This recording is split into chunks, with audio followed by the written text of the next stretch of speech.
we follow him, not the other way around.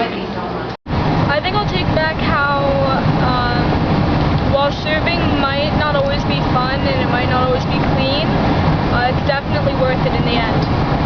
About God's always one step ahead of us. I really liked when we were clearing out all those houses. I thought that was a really cool and fun experience to all work together. That was pretty cool, huh? Mm-hmm. In what ways did you meet the Lord in our visit to Detroit? I met the Lord through everybody who helped serve.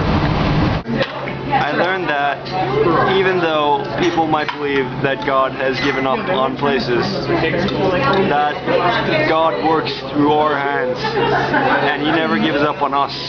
God's always one step ahead of you, but also that you can't ever get rid of Him. He's always there with you.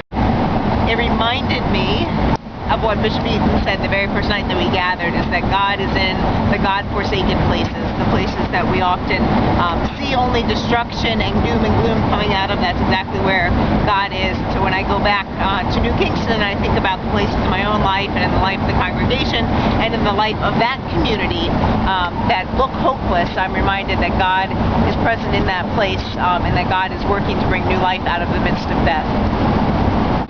And so, what do you think about the people of Detroit? The people of Detroit? Yeah. Well, I can tell you they're good people. I think I gave more high fives and hugs in the past couple of days than I have in an entire year and a half. Do your hug muscles hurt? My hug muscles? Yes, your I'm hug building muscles. them up, see? It's the hug muscle right there. Is this what you're bringing home? Bigger hug muscles? Bigger hug muscles, yeah. I thought that Rosella White had a lot of really powerful things to say to us.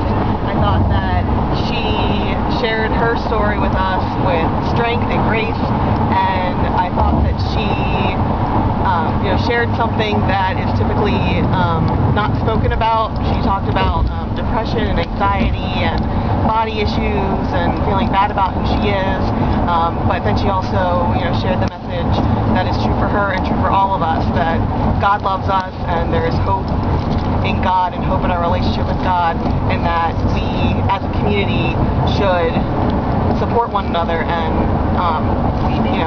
be willing to be vulnerable and talk about those things so that we can have real relationships with one another.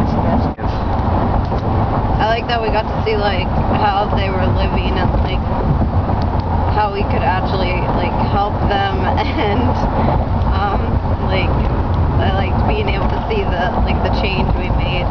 My favorite experience was going to help people in the neighborhoods clean up houses that were in despair, and working with people in the neighborhood, cutting down trees and bushes and shrubs and things like that. I got to meet a great group of kids and get to know a bunch of the kids a lot better, and just had a good time. I want to say thank you for all your support in getting us here, and thank you for the privilege of me being able to spend this week with our youth and with Ryan. It's been great to see them experience the church beyond our doors and beyond our congregation, to be reminded that we are part of something bigger. So thank you very much.